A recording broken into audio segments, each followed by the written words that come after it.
c'est le baptême du Saint-Esprit. Et nous voulons que tu nous en donnes ce matin. Merci, Père, pour cette opportunité. Il est écrit dans ta parole que là où 2 ou 3 sont réunis à mon nom, je suis au milieu d'eux. Merci pour ta présence. Béni soit ton nom, Seigneur, au nom de Jésus-Christ. Amen.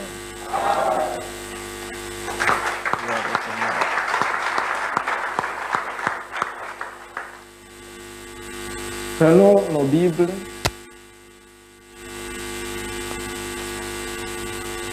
Dans la Genèse, Genèse 22.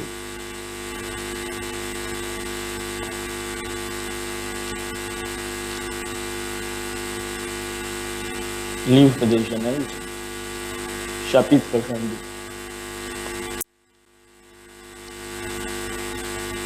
Commençons au verset 12.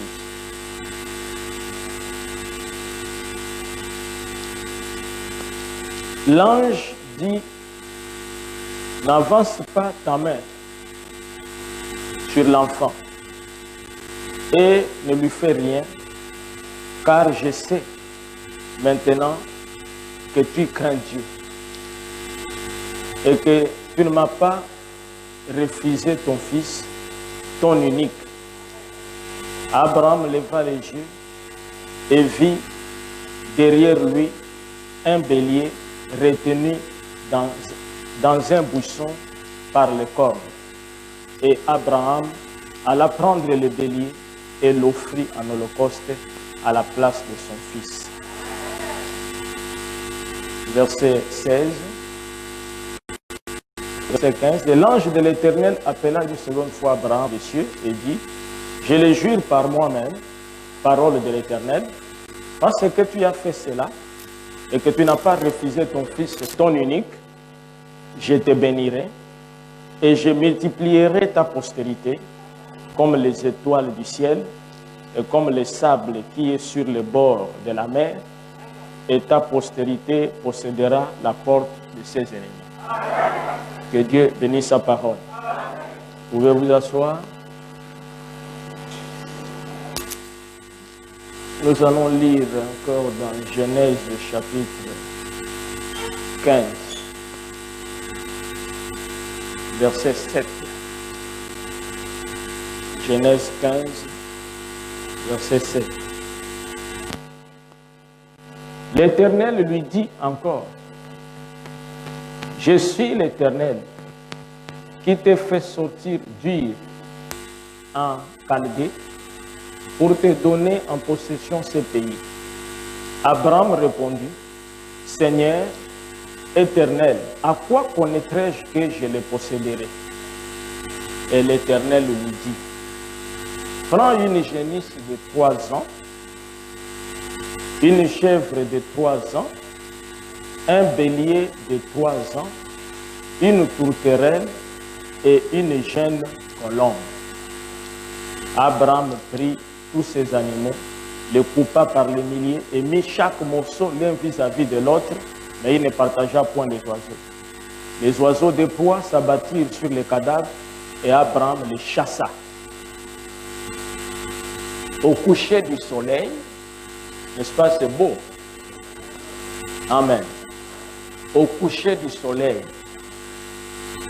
ce n'est pas au lever du soleil. C'est au coucher du soleil, donc au temps du soir, quand le soleil se couche, un profond sommeil tomba sur Abraham. Et voici une frayeur et une grande obscurité vers la saillie. Amen. Au verset 17, quand le soleil fut couché, il y eut une obscurité profonde, et voici, ce fut une fournaise fumante, et des flammes passèrent entre les animaux partagés.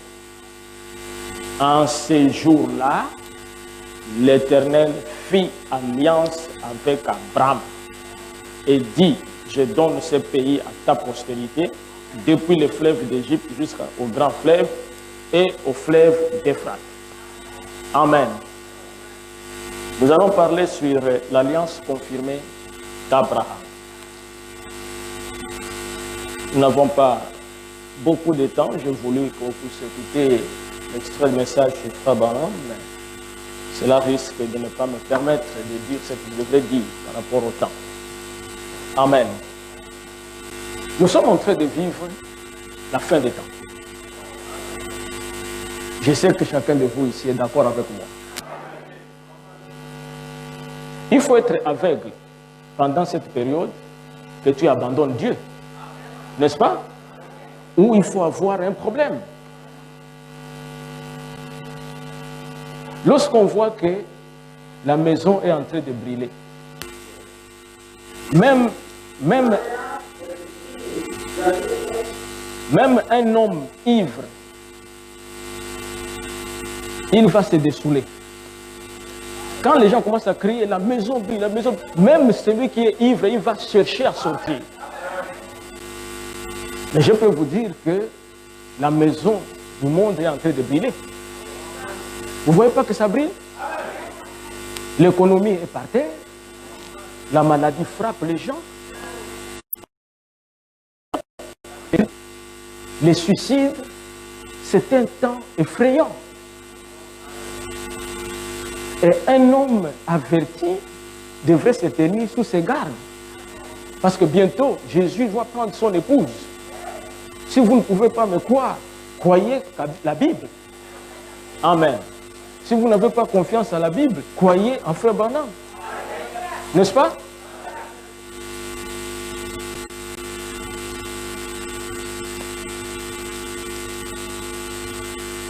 Il y a des événements qui se passent sur la terre qui devraient interpeller les croyants.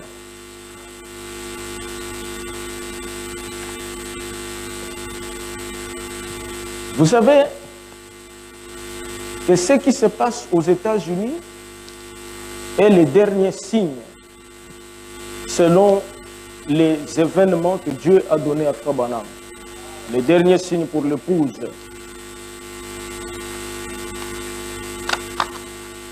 L'arrivée de Jézabel à la Maison Blanche. Et quand Jézabel est arrivée à la Maison Blanche, c'était le dernier règne d'Akab. Et Akab, son royaume était arrivé à la fin.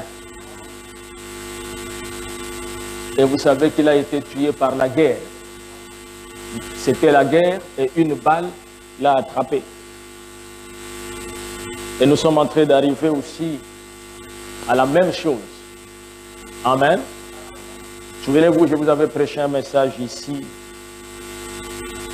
sur Jérusalem dans la prophétie du temps de la fin, où j'ai comparé Trump à Cyrus, n'est-ce pas?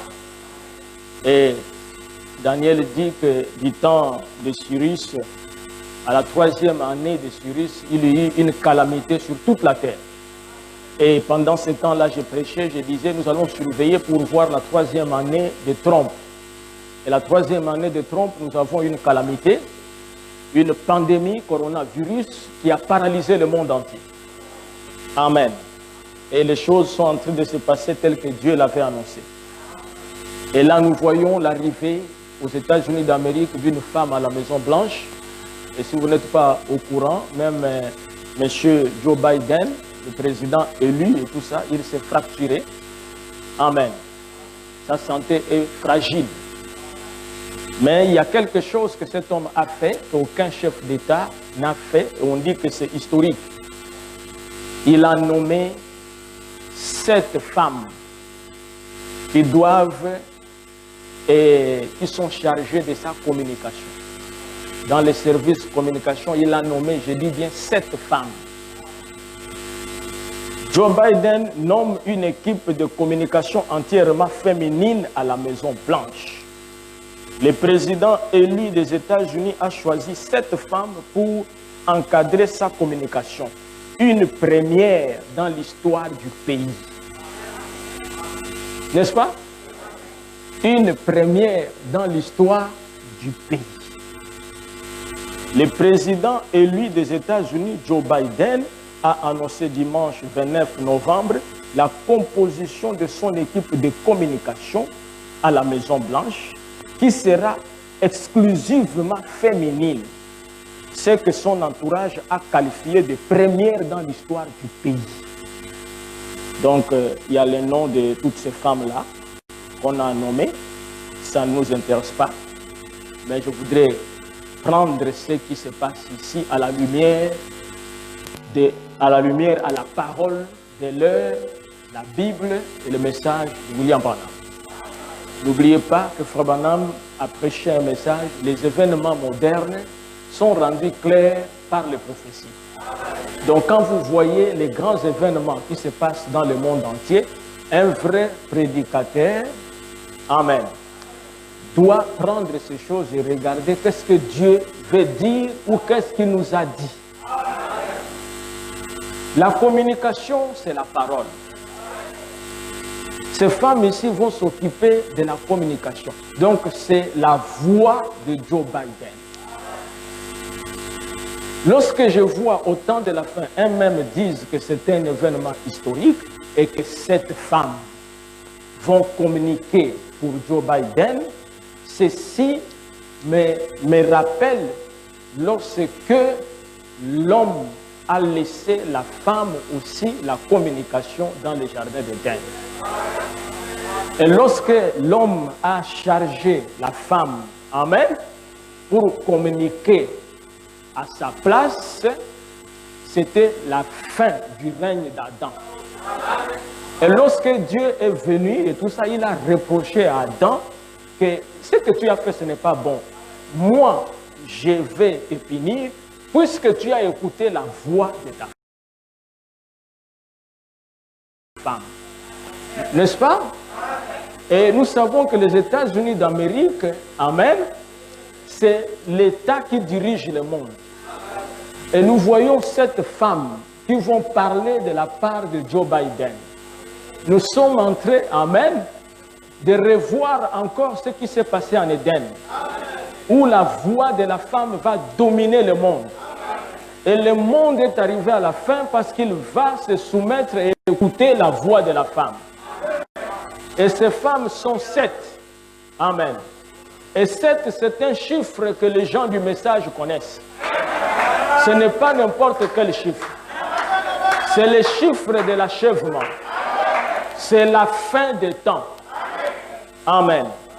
Et Frère Branham a interprété une écriture. C'est une question qui lui a été posée par un frère.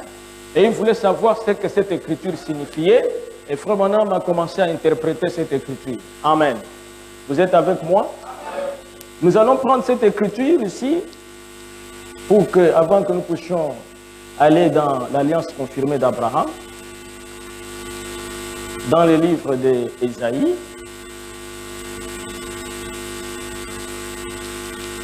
je me sentais religieux quand frère Olsen chantait ici « J'irai à l'au-delà ». Et nous sommes en train d'aller là-bas. Je suis très content de voir ces choses. Job a dit et tout ça que j'ai entendu parler de toi, mais mes yeux t'ont vu.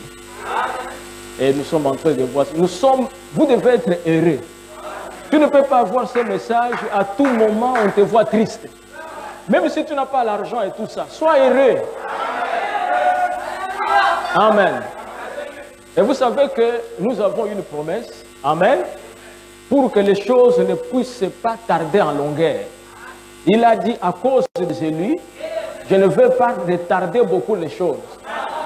Le temps, amen, sera abrégé à cause des élus. Ésaïe, chapitre 4.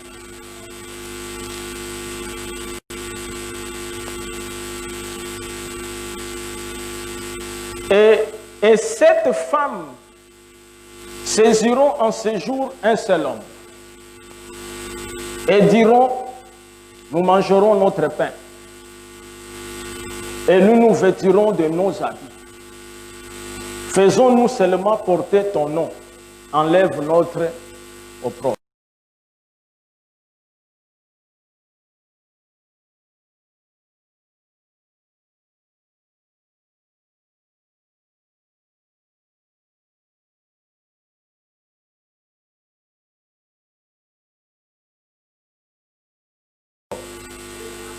Combien de femmes? 7 femmes. Ces 7 femmes,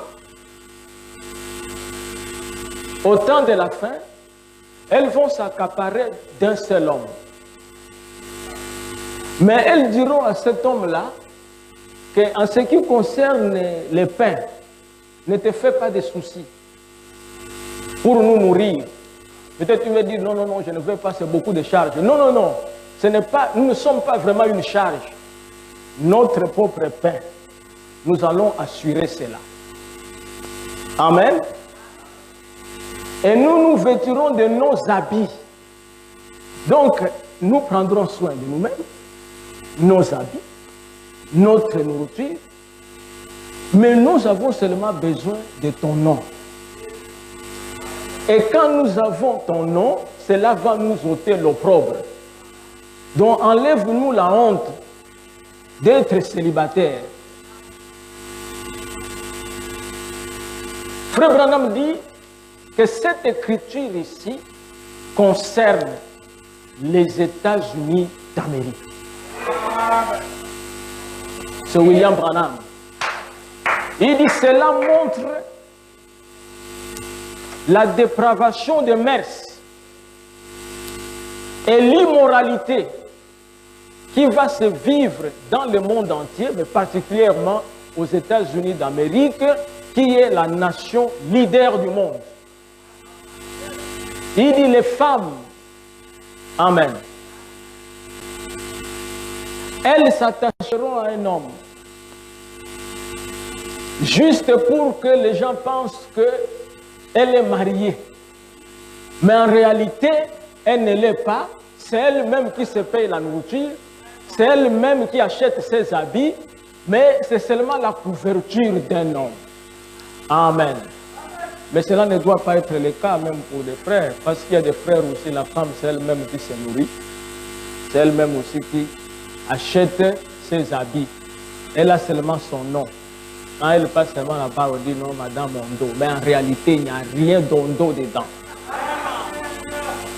Ça, c'est l'irresponsabilité. Amen. Alors, je voudrais faire une petite comparaison à cette écriture d'Ésaïe 4, à ce qui se passe avec le président des États-Unis d'Amérique. Ce monsieur ici n'a pas choisi 5 femmes, 4, 6 et tout. C'est comme s'il lisait bien Ésaïe. Il a choisi 7 femmes. William Branham dit que les États-Unis d'Amérique, son chiffre c'est 13. C'est un nombre de femmes.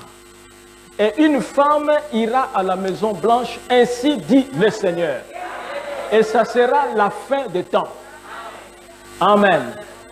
Écoutez, j'ai vu, je ne sais pas si c'est un prédicateur ou un frère sur les réseaux sociaux, qui a dit non, mais ce n'est pas la 6e vision de Frère Branham, parce que Frère Branham a dit que j'ai vu la nation s'incliner devant cette femme. Il dit que toutes les nations ne vont pas s'incliner devant Kamala Harris, qu'elle aveugle. C'est pour ça que Frère Branham a dit et tout ça qu'aucun homme n'a le droit d'interpréter la parole. Frère Branham dit, j'ai vu la nation s'incliner devant cette femme. Mais quand on dit la nation s'incliner devant cette femme, c'est que cela signifie. C'est que cette femme va prendre les décisions que tout le monde va respecter. Amen. Toi, tu crois que s'incliner là, les gens iront là-bas? Non, monsieur. Amen. Si elle prend la décision qu'on doit vacciner tout le monde, les nations vont s'incliner. Amen. À mon avis, la 6e vision est accomplie dans sa totalité. Il reste la 7e vision. Amen.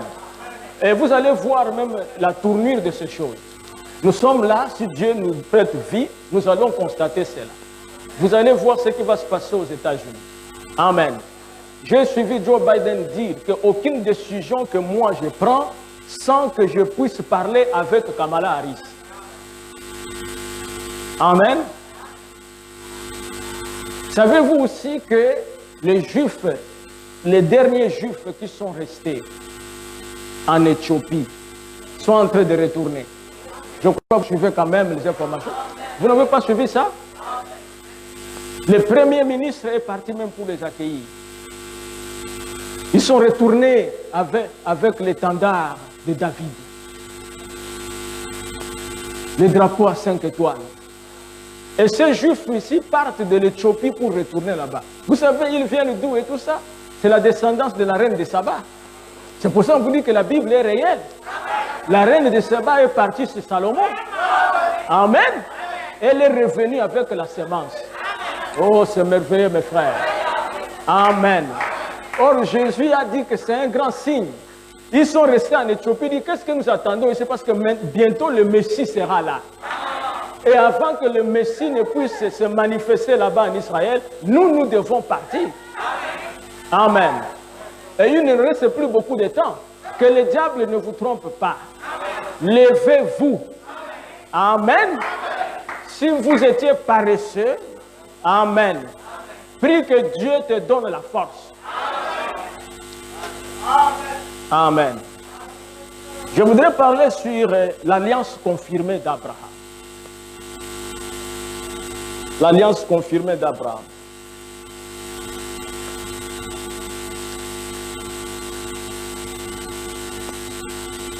Abraham,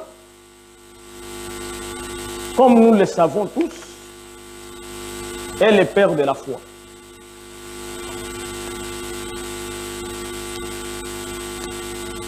Même moi qui vous parle ici,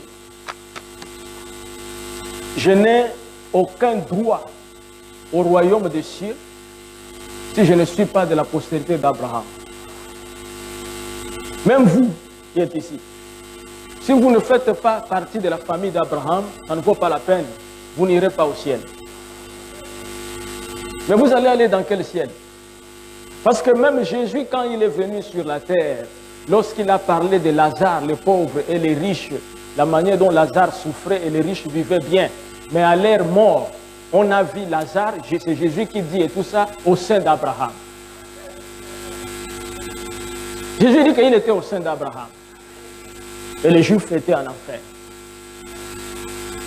Les riches étant en enfer, il a levé les yeux, il a vu Lazare dans le sein d'Abraham. Et il a reconnu Lazare. Il a dit, Lazare, moi ici je souffre, mais toi tu es bien. C'est pour ça que vous ne pouvez pas penser que la souffrance d'ici et tout ça est une souffrance éternelle. Surtout si vous êtes un chrétien. La vraie souffrance, c'est que lorsque vous quittez la terre, que vous ayez l'argent, que vous n'ayez pas l'argent, devant Dieu, c'est rien. Vous comprenez? Alors, les riches a dit, Père Abraham. Le bonhomme dit, il était quand même pratiquant d'une religion. Mais ce qui était une religion dénominationnelle. Et ils sont nombreux. La religion de prestige. Vous entrez là-bas et on vous parle très bien. La personne est bien habillée. Il y a beaucoup de cérémonies tout autour. Les gens entourent les prêtres. Vraiment, quand vous regardez tout ça, c'est un très beau scénario. Mais qui n'a rien à voir avec la vie éternelle. Une fois, un catholique était venu ici. Et quand je suis venu en Pierre pour prêcher, il dit, bon, le pasteur, il est en veste comme ça. On dit, mais oui. Mais pourquoi? Mais pourquoi il n'a pas sa robe et tout ça? J'ai dit, monsieur, et tout ça, il est dans le sacerdoce de Melchisédek. Ce n'est pas le sacerdoce lévitique. Aujourd'hui, Dieu est venu. Amen. Et il a beaucoup aimé la veste. Dieu. Il s'est habillé en veste et en cravate. Amen. Pour ça, vous voyez, quand j'arrive ici, toujours en veste et cravate. Parce que quand Dieu voit le prédicateur comme ça, il est très content. Mais ça, c'est la tenue que j'aime. Amen. William Branham dit que lorsqu'il a visité Abraham, il était habillé comme Abraham. Amen. Et c'est pour cela, lorsqu'il a visité les Juifs et tout ça, il était habillé comme les Juifs.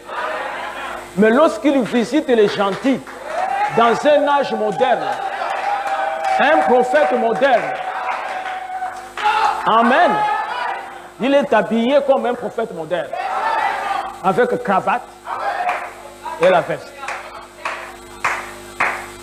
Amen. Pourquoi, bien-aimés frères, il fait de cette manière? C'est parce qu'il veut être l'un de nous. Il veut s'identifier à vous. Amen. Frère Branham dit dans le message, le patriarche Abraham, il dit, et nous comptons, paragraphe 1, et nous comptons parler juste quelques instants et ensuite commencer le service. Genèse 22 à partir du verset 15. L'ange de l'Éternel appela une seconde fois Abraham des cieux et dit, je le jure par moi-même, parole de l'Éternel, parce que tu as fait cela et que tu n'as pas refusé ton fils, ton unique, je te bénirai et je multiplierai ta postérité comme les étoiles du ciel, comme le sable qui est sur le bord de la mer. Et ta postérité possédera la porte de ses ennemis. Toutes les nations de la terre seront bénies en ta postérité parce que tu as obéi à ma voix. Toutes les nations de la terre seront bénies en ta postérité. La postérité d'Abraham, qui est Christ, Jésus. Pas de bénédiction en dehors de Jésus-Christ. Parce que Frère Branham dit que les Juifs croient communément que la postérité d'Abraham, le fils d'Abraham, était Isaac. Il dit oui, physiquement, naturellement, mais ce n'était pas Isaac. Parce que vous savez que Isaac est né à cause du doute. Amen. Donc Isaac, il était le type du fils parfait d'Abraham, qui est Jésus-Christ. Et toutes les bénédictions de la terre, amen, et celui qui veut être béni, la bénédiction est en Jésus-Christ. En dehors de Jésus-Christ, pas de bénédiction.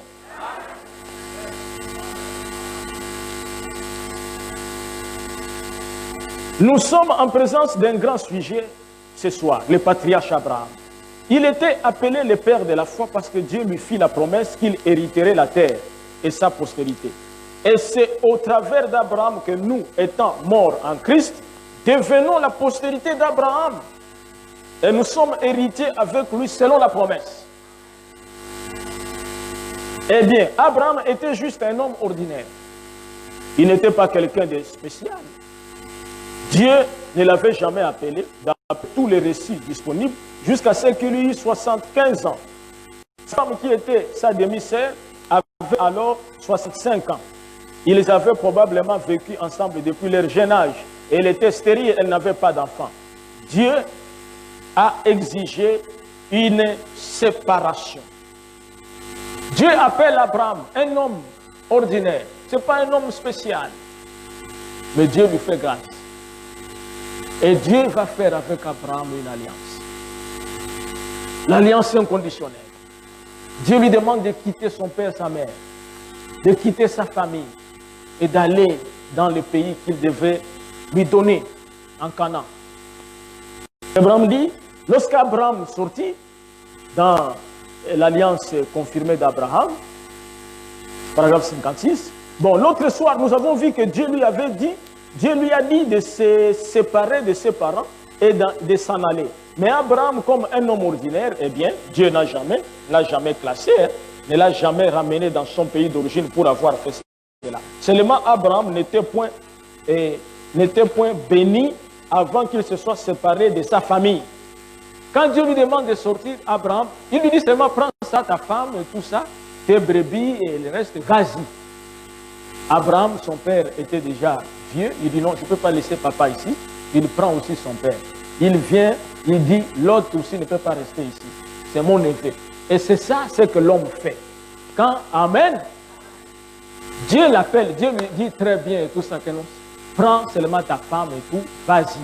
Il dit, ah non, mais mon neveu, mon papa, et aussi doivent entrer. C'est bien, c'est bien qu'un homme puisse penser à sa famille et autres, mais Dieu ne lui avait pas dit ça.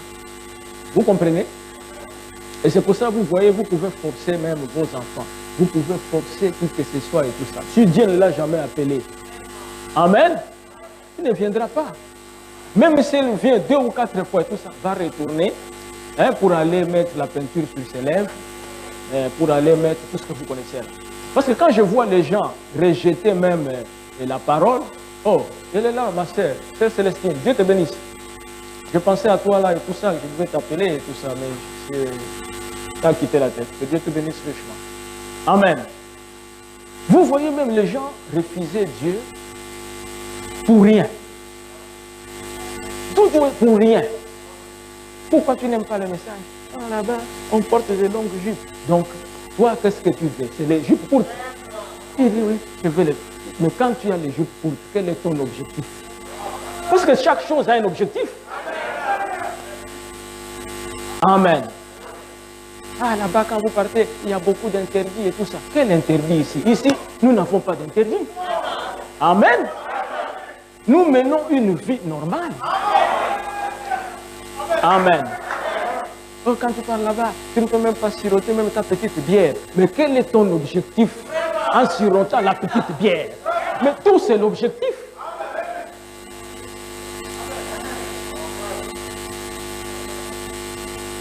Quand tu vois quelqu'un refuser même Dieu, tu ne sais même pas pour quelle raison. Mais nous comprenons que c'est une affaire de la prédestination. Abraham a pris Lot, il a pris aussi son papa. Mais Dieu, pendant qu'il voyageait sur la route, a retiré son père. Son papa est décédé. Frère Branham dit, c'est Dieu qui l'a fait. Peut-être que le vieux pouvait vivre encore longtemps. Mais l'amour d'Abraham, qui était contraire à la parole de Dieu, a raccourci la vie de son père. Écoutez ce que Frère Branham dit. Frère Branham dit que s'il y a quelque chose dans votre vie qui vous empêche à l'obéissance totale de la parole, Dieu l'enlèvera. Vous comprenez? Amen. Si c'est un copain, si c'est une copine qui t'empêche de pouvoir marcher correctement dans le message de l'air, Dieu l'enlèvera. Si c'est le travail, et que le travail te prend beaucoup de temps, de telle manière que tu ne peux même plus prier et tout ça, Dieu enlève le travail. Mais dites quand même Amen. Ah, parce que les Amen ont dit Dieu enlève le travail. Parce que votre âme est plus que ton travail. Amen. Ainsi, son père est décédé. Mais Lot est allé avec lui. Et Frère Branham dit, Dieu n'a plus parlé à Abraham aussi longtemps que Lot était avec lui. Lorsqu'il s'est séparé d'Abraham, lorsqu'il s'est séparé de Lot, et Dieu lui est apparu. Voilà. Genèse 13, 14. L'Éternel dit à Abraham, après que Lot se fit séparer de lui, l'Éternel dit à Abraham, après que Lot se fit séparer de lui.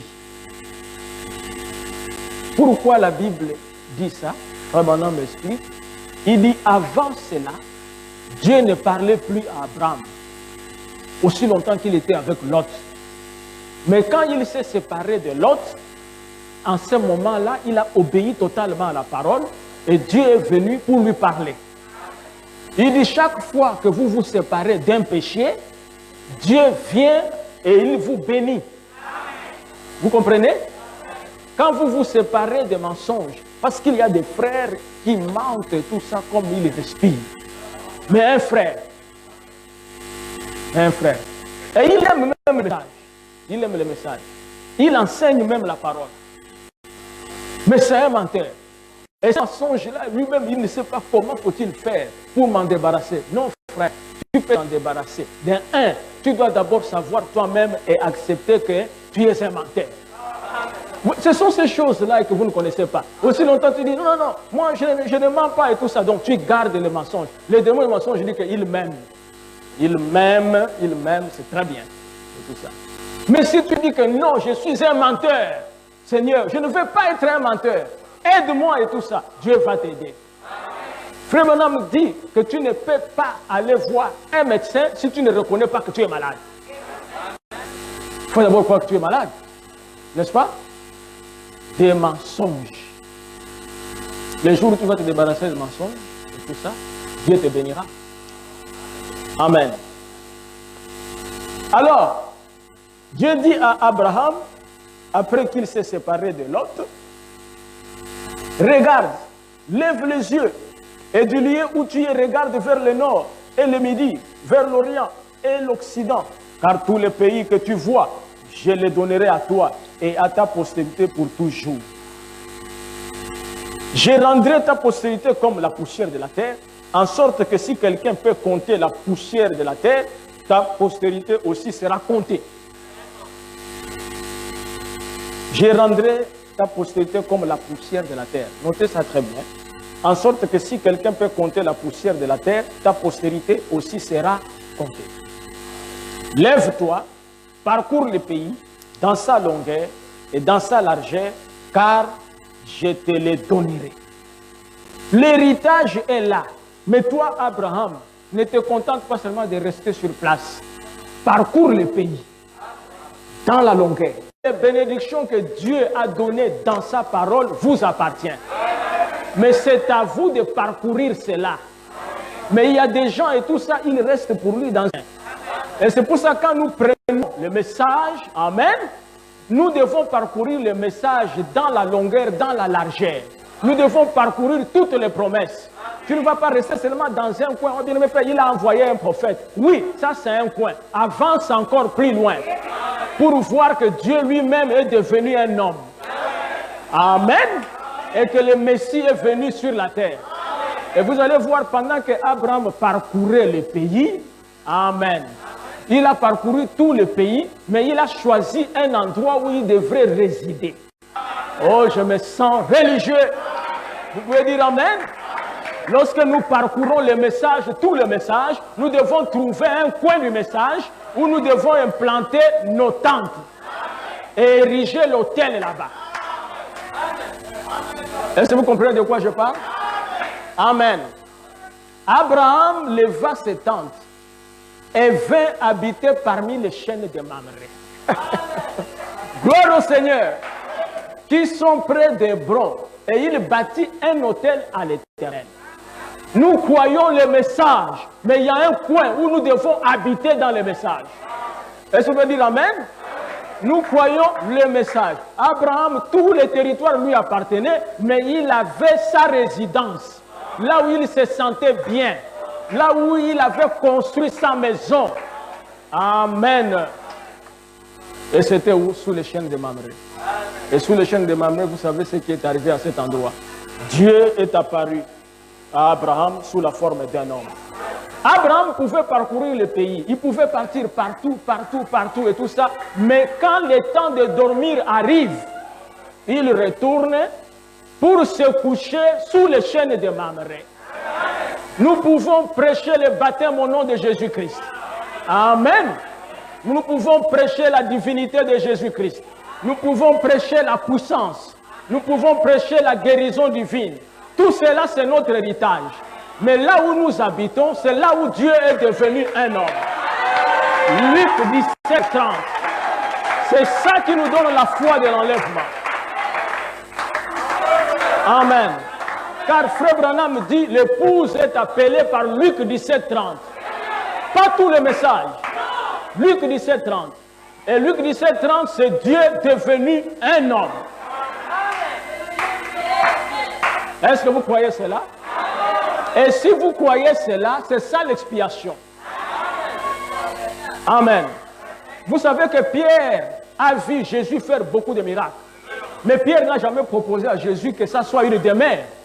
Amen. Mais quand ils arrivent sur la montagne de transfiguration, ils voient Jésus transfiguré. Il dit qu'il est bon que nous demeurions ici.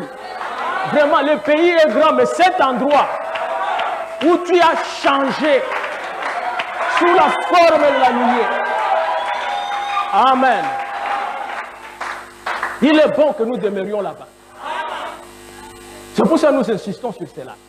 Vous savez pourquoi on insiste sur la parole faite chair? Vous allez voir l'alliance que Dieu a faite avec Abraham. Amen. Vous êtes des dieux. Vous comprenez? Vous devez le savoir. Ne regardez pas vos faiblesses là dans la chair. Vous êtes des dieux. Mais, amen, vous agissez des fois comme des hommes.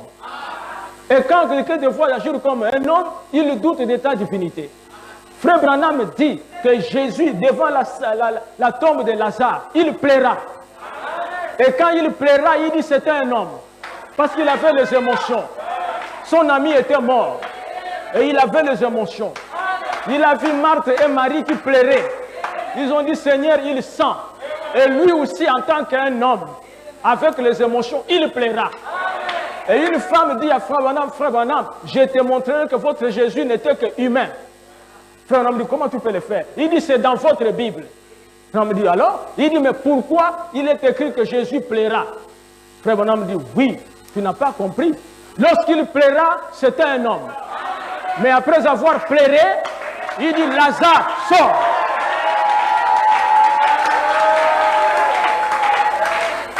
Amen. Et quand il était dans la barque, il dormait. C'était un homme. Mais quand la tempête est venue, il s'est levé. Il a dit, tempête. Amen. Je t'ordonne de t'en aller. C'était Dieu. Et quand vous avez certaines choses que vous faites dans le monde, quelqu'un vous regarde fâché, il pense que vous êtes un homme. Mais lorsque vous vous mettez à genoux et vous parlez à Dieu, il s'agit de Dieu. Amen. Dieu dit que vous êtes des dieux et pourtant vous mourrez comme des hommes. Quel mystère. Amen. Quand je me tiens ici à la chair, ce n'est plus le pasteur Sauter qui est à la maison. Ici, c'est l'affaire de Dieu. Amen. Et William Branham dit, quand votre pasteur se tient derrière la chair, c'est un ange de Dieu. Amen. Dieu ne peut rien faire sans l'homme. Amen. C'est lui-même qui a dit ça. Créons l'homme à notre image. Amen. Et remarquez, Lot s'est séparé d'Abraham et Dieu est venu.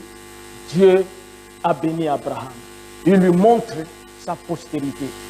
Et cette postérité, Dieu compare cela au sable de la mer, n'est-ce pas? Mais plus tard, dans Genèse 15, Abraham commence à avoir des doutes sur la promesse. C'est des choses qui peuvent nous arriver aussi. À un moment donné, vous avez des doutes. Est-ce que je suis vraiment un fils de Dieu? Est-ce que je suis vraiment une fille de Dieu? Est-ce que j'irai vraiment au ciel? Et tout.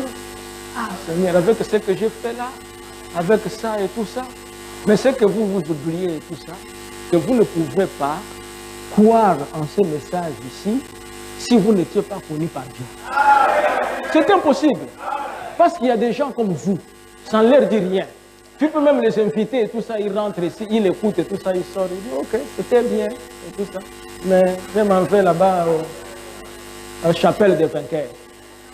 Du fait que vous avez trouvé que la vérité c'est ça, Frère Branham dit, amen, c'est ça même l'évidence que vous avez le Saint-Esprit. Reconnaître le message de votre temps. Amen. Le Saint-Esprit, ce ne sont pas des crampes. Amen. Des sensations. Ah, Seigneur! Ce que je vois dans les églises de réveil. Et le pasteur est tout autour là et tout ça. Alléluia. Ça, c'est l'évangile social. Ça n'a rien de voir et tout ça. Et tout. C'est vraiment la comédie et tout ça. Et vous savez que les comédiens, ils attirent aussi les foules. Amen.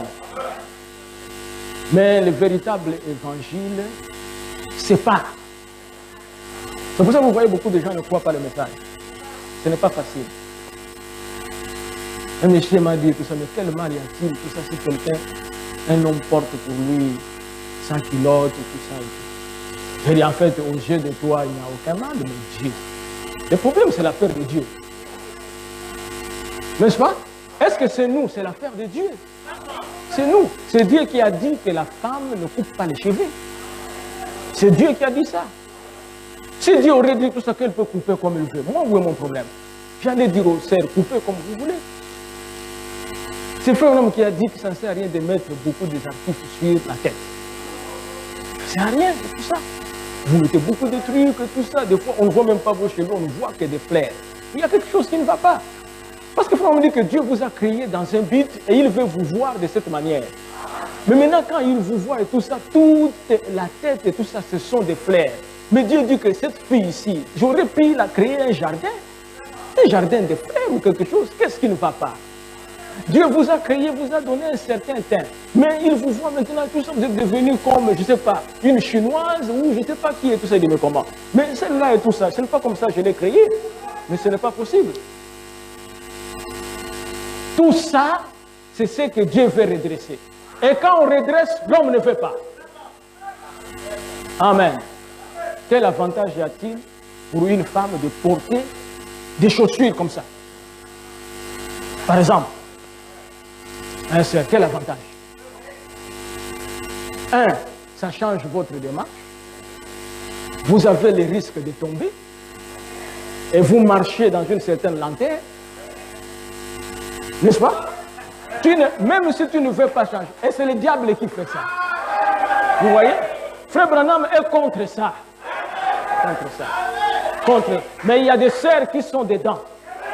Vous allez voir toujours. Qu'est-ce que tu cherches? Amen. Quel est l'avantage?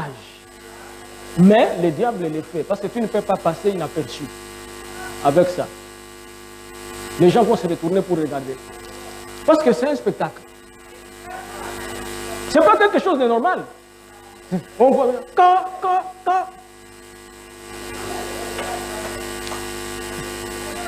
Et qui est inspiré pour faire des choses comme ça? C'est le diable. Voilà. Alors Abraham commence à douter un peu de la promesse. Genèse 15, verset... Voilà. Genèse 15, verset 5. Et commençons verset 4.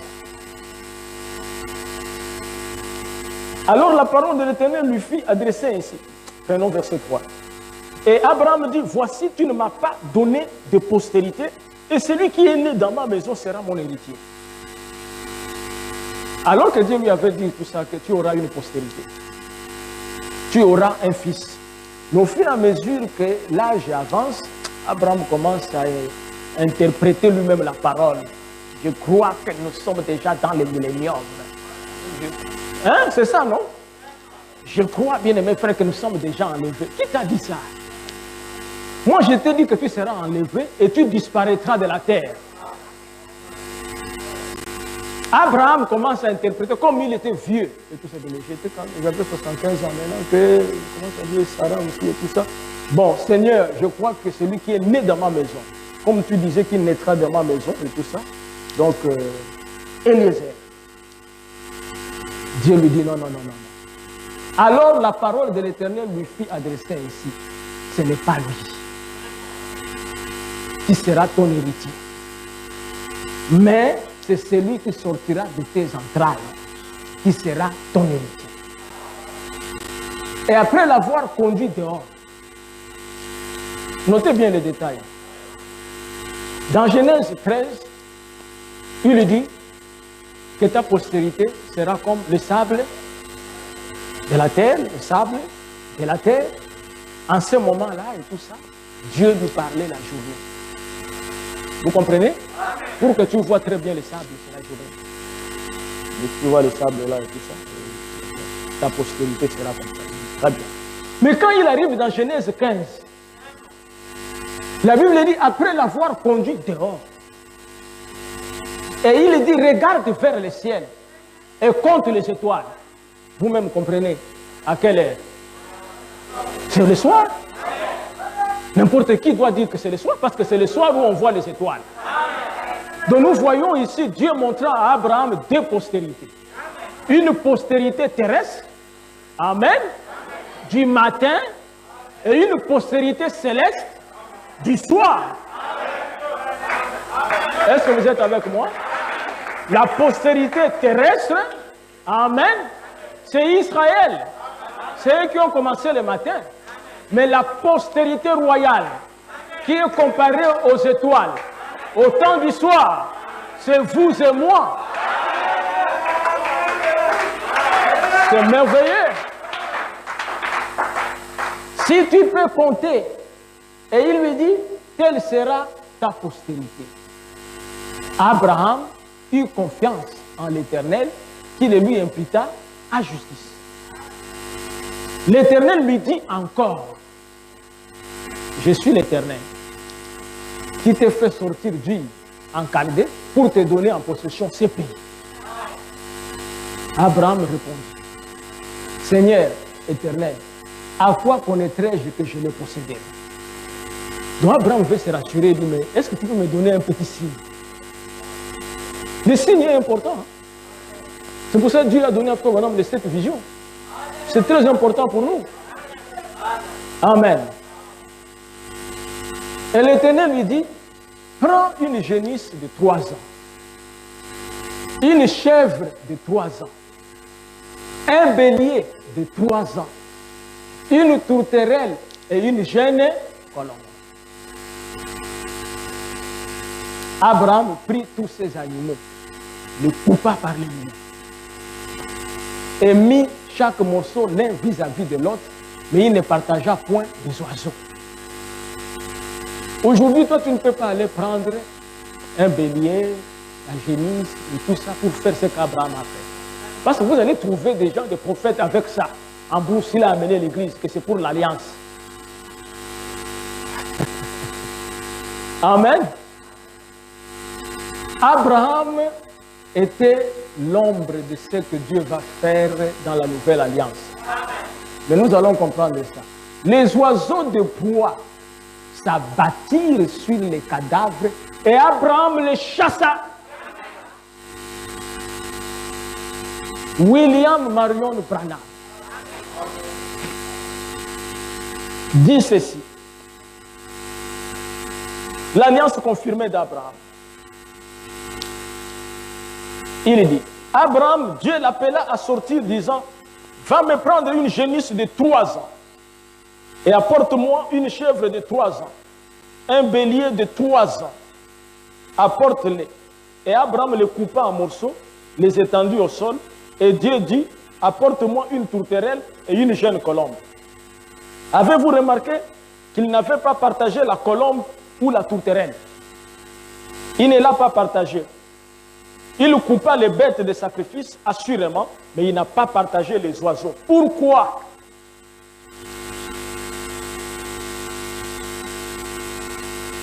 Il n'a pas partagé les oiseaux, mais il a partagé les béliers, la chèvre, la génisse de 3 ans, 3 ans. Avez-vous remarqué là-bas que parmi ces animaux-là, il y a 2 femelles, un mâle. Le mâle, c'est le bélier. Amen. La génisse et la chèvre sont des femelles. Un seul mâle, c'est le bélier. Amen, un peu l'écriture la frère. Qu'est-ce qui s'est passé? C'était une alliance que Dieu faisait avec Abraham. Voilà. Allons-y. Verset 12. Au coucher du soleil, un profond sommeil tomba sur Abraham. Et voici une frayeur et une grande obscurité vers la saillie. Quand Abraham a coupé ces animaux-là, Ce n'était pas encore le coucher du soleil. Et il veillait tout autour des animaux pour que les oiseaux de proie ne viennent pas manger ça. Il a pris son fusil pour chasser les oiseaux. Que son sacrifice ne soit pas mangé par les oiseaux des cieux, parce que Dieu n'accepte pas un sacrifice incomplet. Une partie des oiseaux ont mangé. Non. Et il veillait. Frère Branham dit que lorsque je prêche l'évangile, c'est ce que j'ai fait, chassant de mauvais esprits, de l'impudicité, de l'adultère. Amen. Le péché dans votre vie. Parce que vous-même, vous êtes un sacrifice pour l'Éternel. Amen. On chasse ces choses-là. Quand on chasse de toutes ces choses-là et tout ça, amen, c'est pour vous garder pire pour l'Éternel. Ne dites pas vraiment le pasteur, elle a prêché contre moi. Non, toi tu n'es pas le péché. Tu n'es pas l'impudicité. L'impudicité c'est un esprit. Amen. Nous chassons ces choses. Et l'Éternel dit à Abraham, sache que tes descendants seront étrangers dans un pays. Prends le verset 17.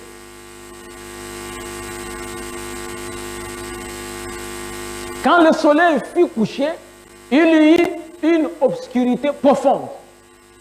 Et voici, ce fut une fournaise fumante, et des flammes passèrent entre les animaux. William Branham dit que c'était une alliance. Dieu était en train de faire l'alliance avec Abraham et il a confirmé cette alliance-là. Les trois animaux-là montraient Christ, Jésus, qui lui est le bélier, qui devrait mourir. Et il y avait la chèvre, il y avait la génisse, les deux femelles. Dieu traite avec deux femmes. Amen. Israël et les nations. Savez-vous cela? C'est Israël qui devrait être réellement la femme, l'épouse de Jésus-Christ. Mais ils ont rejeté. Et il est venu chez les gentils pour prendre son épouse qui portera son nom. Pourquoi il n'a pas pris l'épouse chez les Juifs? Parce que les Juifs l'ont rejeté. Et nous pouvons trouver ça dans la vie de Joseph. Joseph a été rejeté par ses propres frères et il est allé se marier en Égypte. Et quand Joseph s'est marié en Égypte, il a rencontré ses frères. Et avant de parler avec ses frères, il a amené sa femme au palais. Et il est venu se révéler chez ses frères. Et Jésus-Christ doit se révéler aussi chez les Juifs. Avant qu'il ne puisse se révéler chez les Juifs, nous qui sommes son épouse, nous devons retourner au palais. Il dit, restez maintenant au palais, je m'en vais me révéler aux 144 000. Dites Amen. Voyez-vous comment le message a été révélé, comment Dieu a ouvert le plan de la rédemption. Ces choses que vous connaissez, ceux qui sont en dehors du message n'en savent rien. Amen. Donc il a coupé ces animaux, chèvres, génisses, et il a pris deux tourterelles.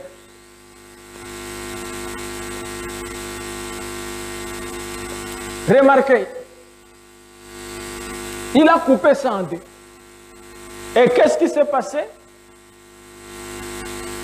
Après avoir chassé les oiseaux de proie, il y a eu un profond sommeil. Tous ces symboles ici, vous lisez la Bible, vous ne comprendrez rien. Il faut un prophète pour nous expliquer ces choses. Un profond sommeil a frappé Abraham. Et il y a eu une obscurité. Une obscurité profonde. Frère Branham dit, le sommeil, Dieu montrait que chaque homme qui vient sur la terre doit mourir. Et quand il meurt, il va aller en enfer, dans l'obscurité. Amen. Mais après cela, il y a eu comme une fournaise au coucher du soleil et des flammes. Et les flammes sont venues. Oh, c'est merveilleux. Il y a eu des flammes qui ont traversé les animaux afin de pouvoir les consumer pour l'éternel. Amen. Et après cela, comme on dit, une lumière a traversé ces animaux-là et au coucher du soleil. Et cette lumière, c'est la colonne de feu. Je ne sais pas si vous comprenez. C'est-à-dire que l'alliance avec Abraham sera confirmée au temps du soir, au coucher du soleil, lorsque vous verrez Dieu sous la forme de la lumière.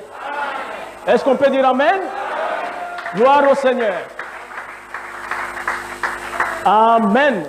Et remarquez, Abraham voulait savoir, qu'est-ce que tu me donnes comme signe pour que je sache que le pays ici est à moi? Et frère, mon homme dit que Canaan, que Dieu avait montré à Abraham, Amen, c'était le symbole du millénium. Vous, comment vous savez que vous serez dans le millénium? Parce que vous êtes arrivé à la fin de l'alliance et vous avez vu Dieu sous la forme de la colonne de feu venir vous confirmer que vous serez dans le millénium, que vous êtes sauvés. Vous dites Amen. C'est pour cela que nous ne pouvons pas accepter d'autres colonnes de feu. Il n'y avait qu'une seule lumière qui a traversé ces animaux. Et ces animaux ici qui représentaient Jésus-Christ, qui allait mourir à la croix, vous dites Amen. Mais il a tué aussi les femelles, parce qu'il y a aussi des chrétiens, l'épouse de Jésus-Christ, qui devaient mourir en martyr pour Jésus-Christ. Mais après la croix, après la mort des martyrs, au temps du soir, Amen, Dieu vient lui-même sous la forme de la lumière. Il envoie un prophète, William Branham. Amen. La présence de Dieu dans cet âge sous la forme de la lumière prouve que nous appartenons à Dieu et nous sommes sauvés et nous allons dans le millénium. Amen. Écoutez, comme un homme dit ici, c'est merveilleux. Dieu ne change jamais son alliance sur la guérison divine. En effet, c'était là la guérison divine. La tourterelle, la jeune colombe. La question, frère, on a dit, avez-vous remarqué que les deux oiseaux, les tourterelles, n'ont pas été partagés?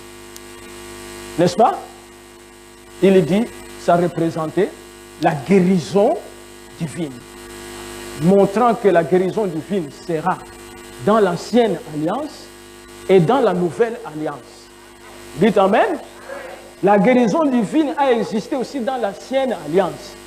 C'est pour cela, dans le psaume 103, il dit, je suis l'Éternel qui guérit toutes vos maladies.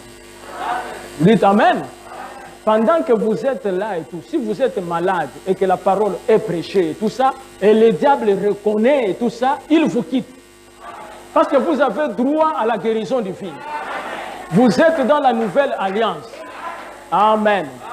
Je me réveillais parce que je sens un mal ici, ou tout ça, une douleur ici. Quand je vois la tête est en train de faire. Mais que ces choses-là, Amen, qui vous dérangent pendant que je parle ici, doivent vous libérer. Parce que vous êtes sous l'alliance et vous avez droit à la guérison divine. Amen. Mais remarquez, cette guérison divine qui est symbolisée par les deux tourterelles dans le livre de Lévitique, chapitre 14, Dieu avait montré cela. Comment cela devait arriver.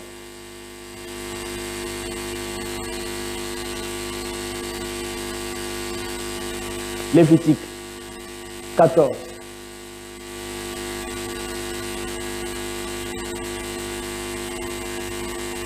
L'Éternel parla à Moïse et dit, voici quelle sera la loi sur les lépreux. Pour le jour de sa purification, on l'amènera devant les sacrificateurs. Le sacrificateur sortira du camp et il examinera les lépreux. Si le lépreux est guéri de la plaie de la lèpre. C'est pour cela que quand votre cœur vous condamne, vous sentez une condamnation, une tristesse, comme si vous avez péché et tout ça, on vous amène devant les sacrificateurs. Venez à l'église. Amen. Comme un frère depuis Abidjan, qui, Yamoussoukro, qui a choisi Bethlehem Tabernacle comme son église. Il m'a écrit encore ce matin, où il me demande les références parce qu'il voudrait envoyer sa dîme ici et tout. Ce frère dit, pasteur, je sentais une condamnation. Certaines choses que j'ai faites, et le diable me disait que je ne suis pas sauvé. Et j'ai écouté votre message que nous sommes sauvés par grâce. Pasteur, ça m'a libéré. J'ai dit, frère, tu ne peux pas te sauver. Ce n'est pas possible. Le monde que nous vivons là et tout ça, comment tu peux te sauver? Est-ce que tous les rendez-vous que tu donnes, tu respectes ça? Tu ne peux pas le faire. Ce n'est pas possible. Nous ne sommes sauvés que par la grâce.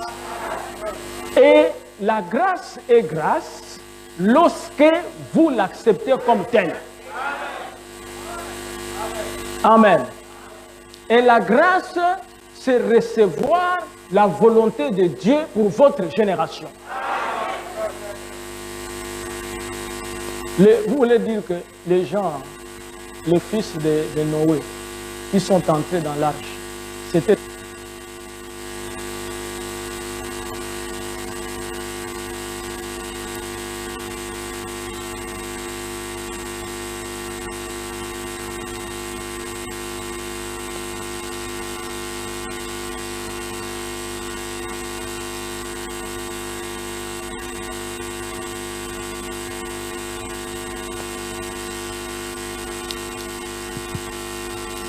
Est-ce que les fils de Noé étaient des saints?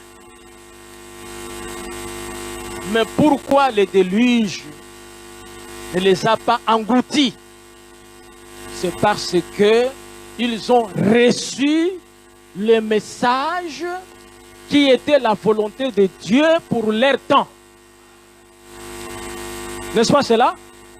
Parce que nous voyons qu'après le déluge, Cam, comment il s'est comporté? Mais pourtant, Cam et tout ça était calmement dans l'arche.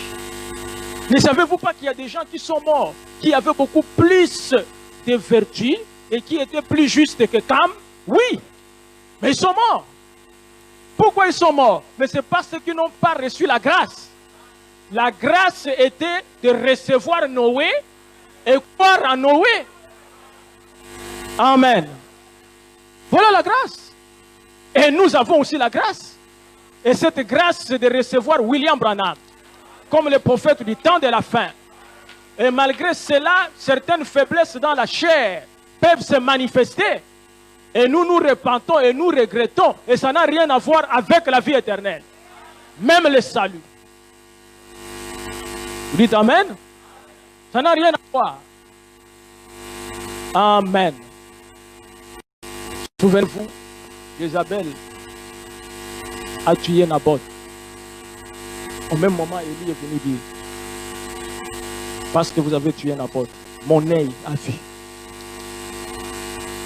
Tu seras mangé par les chiens. Toi, Kabous, tu es un voleur. Tu veux prendre la vigne de Naboth. Mais la vigne de Naboth, ce n'était pas sa vigne. Mais il voulait que Naboth vende cette vigne. On lui donne beaucoup d'argent. Mais Naboth a dit que non, ça, c'est un héritage. C'est l'héritage de mes pères. Je ne peux pas faire de compromis avec ça.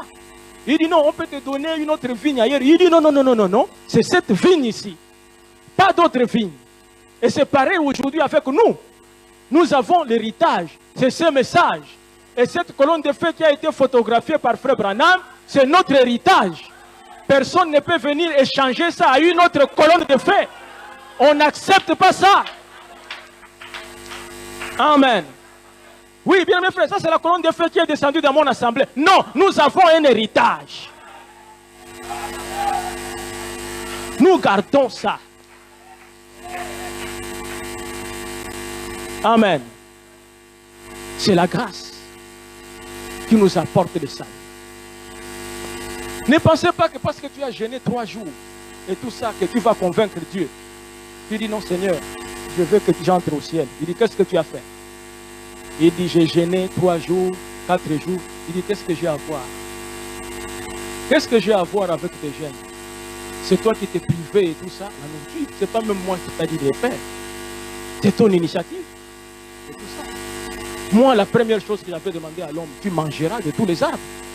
Je n'ai jamais demandé à l'homme de jeûner.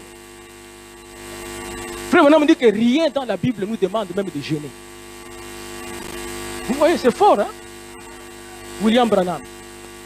Esaïe a dit que quel est le vrai jeûne? Détachez de vous la méchanceté. Donnez à celui qui manque de pain, donnez-lui le pain. Il dit que c'est ça le jeûne, poser des actes bien. Ce n'est pas jeûner 4 fois, et tout ça. Moi, je ne suis pas dans ça. Si vous êtes dans le jeûne, c'est ton affaire.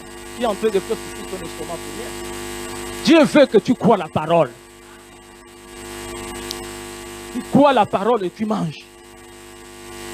C'est tout. Et dans les dénominations, ils croient que le jeûne, c'est une recette magique.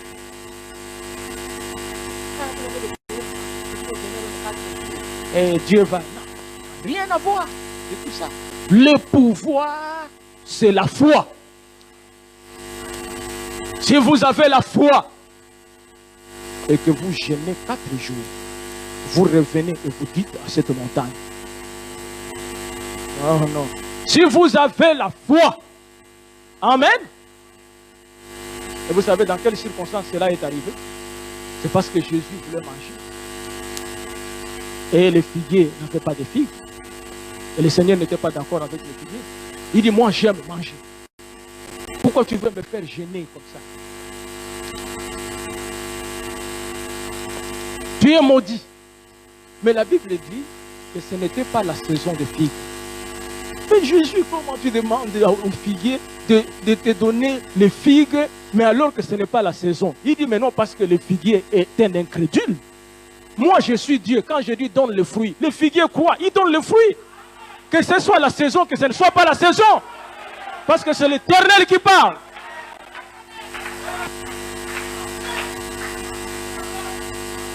Amen.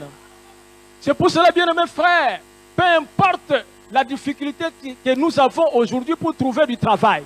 Oh, pasteur, vraiment il n'y a plus de travail. On est en train de licencier les gens partout. C'est pendant ce temps-là que Dieu montre qu'il est Dieu.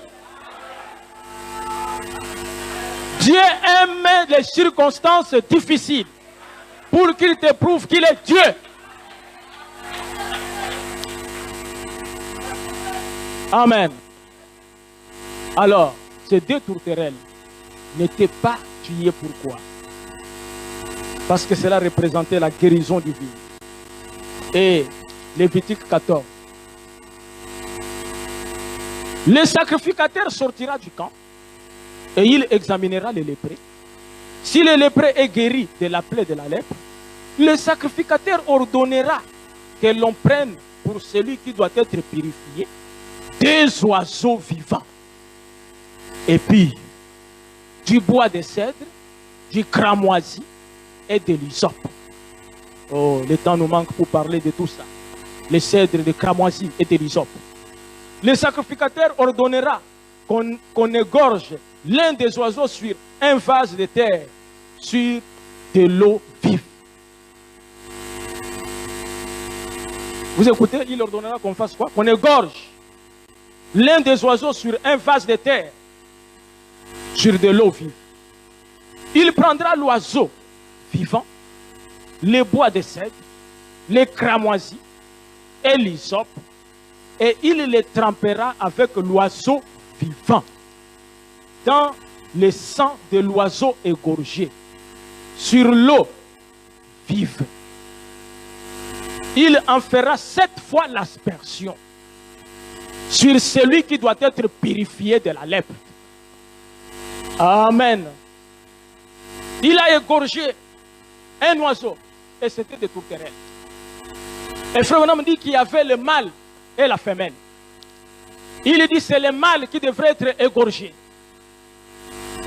Et le sang du mâle, amen, avec le cramoisi, amen, devrait être versé sur la femelle. Et la femelle devrait être lâchée pour qu'elle puisse aller partout, pour asperger le sang. Frère Branham dit que cela montrait comment Jésus va mourir. Lui qui est l'époux, c'est notre époux. Et nous, nous sommes la femme.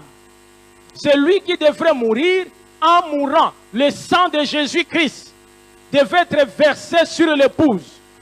Et l'épouse devrait aller dans le monde entier pour faire l'expiation. Et voyez-vous que ce sang-là devrait être versé sur les lépreux 7 fois. Ce qui montrait les âges de l'Église.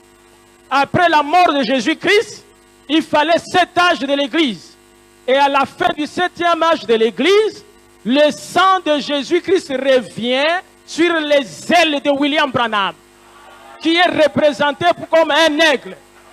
Et il prend le message, il parcourt, et il a eu le grand don de guérison, parce que les 2 tourterelles représentaient la guérison. Il n'y a que 2 personnes qui ont eu le grand don de guérison. Il y a Jésus et il y a William Branham. Et Jésus, la tourterelle mâle, William Branham, la tourterelle femelle. Et c'est pour cela que le boiteux pouvait marcher. Et Jésus a dit, allez leur dire que le boiteux marche. Les aveugles voient, les sourds entendent, les morts ressuscitent. Et en ces derniers jours, les mêmes choses se sont répétées. Les aveugles voient, les boiteux marchent, les morts ressuscitent, les écureuils sont créés. Gloire au Seigneur. Amen. Voulez-vous bénéficier de cette guérison? Voulez-vous être bénéficiaire? Ceux qui recevront ce prophète en son propre nom recevront les effets bénéfiques de son ministère. Et parmi les effets bénéfiques, vous avez le baptême du Saint-Esprit. Et croyez cela, frère. Pendant que vous êtes là, j'ai prié Dieu de vous baptiser du baptême du Saint-Esprit. Le deuxième effet bénéfique, c'est la guérison divine. Quiconque est malade, qui croit que Frère Branham est un prophète, qu'il soit guéri en ce moment. Au nom de Jésus-Christ. Que Dieu vous bénisse. Amen.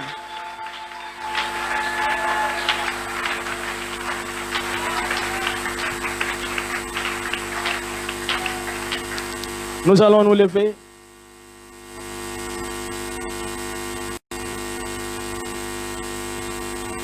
Prends le nom de Jésus avec toi.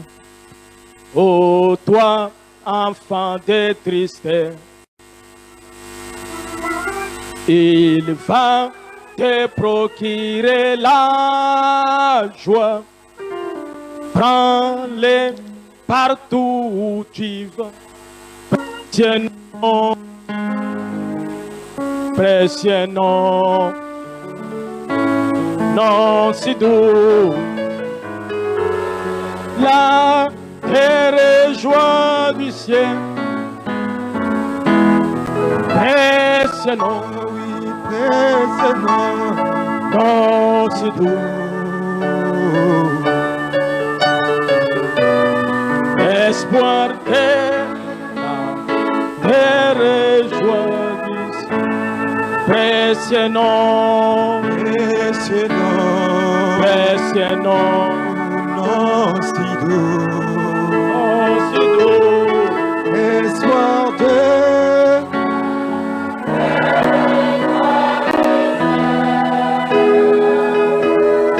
précieux nom, nom si doux.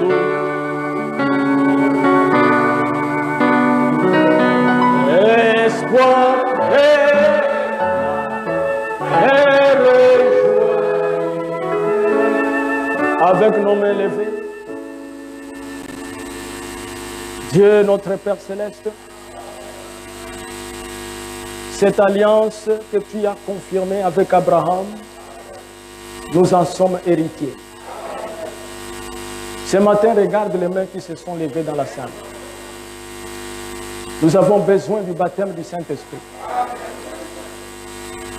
Seigneur, il n'y a pas un autre signe que tu pourras nous donner pour nous convaincre que nous sommes au temps de la fin. Nous ne voulons pas être incrédules. Nous confessons ce matin, Seigneur, que nous croyons toute la parole. Nous croyons en Jésus-Christ, Seigneur, qu'il est mort, qu'il est ressuscité le troisième jour et qu'il est monté au ciel. Et il est revenu, Seigneur, le jour de la Pentecôte. Il a rempli l'église du baptême du Saint-Esprit. Et nous croyons qu'il a envoyé William Branham. Et il est venu lui-même en William Branham. Et il a brisé les sceaux. Et nous avons vu les signes messianiques que la femme samaritaine avait vus, que Nathanaël avait vus. Bénis tes enfants, Seigneur. S'il y a quelqu'un qui avait un problème, qui n'a jamais trouvé de solution, souviens-toi de cette alliance. S'il y a quelque chose dans sa vie qui bloque cela, nous rappelons que l'alliance est inconditionnelle. Ne regarde pas, Seigneur, à cette vie-là, mais regarde au calvaire. Merci, Père bien-aimé. Donne aussi la guérison à quiconque est malade, qu'il soit guéri, Seigneur. Protège-nous contre nos ennemis. Parce que l'Alliance dit que ta postérité possédera les portes de ses ennemis. Que nous puissions posséder, Seigneur, ce matin, chaque porte de l'ennemi, chaque maladie, et que nous puissions obtenir la victoire chaque fois que le diable nous attaquera. Merci, Père. Je les recommande entre tes mains, au nom de Jésus-Christ. Amen. Gloire à Dieu. Nous allons récolter les offrandes. Nous chantons « Quel ami nous avons en Jésus ». Est-ce merveilleux? Quel ami nous avons en Jésus. Dans nos péchés et peines. Oh, quel privilège d'apporter tout à Dieu dans la vie. Alléluia, souvent nous perdons la paix. Enlevez-nous contre la peine. Parce que nous n'apportons pas tout à Dieu dans la vie.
Notre culte est terminé.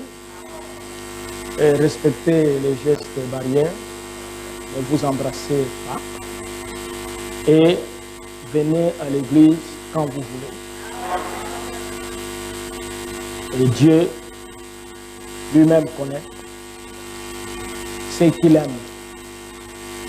Si vous aimez Dieu, vous devez l'adorer et respecter le jour de la résurrection. C'est très important. Vous ne savez pas combien de bénédictions que vous apportez chez vous à la maison après un culte. Frère Branham dit, dans le millénium, vous saurez que pendant que nous sommes réunis ici, et les anges, ils étaient là. Christ lui-même, il est là. Allez dans la paix du Seigneur.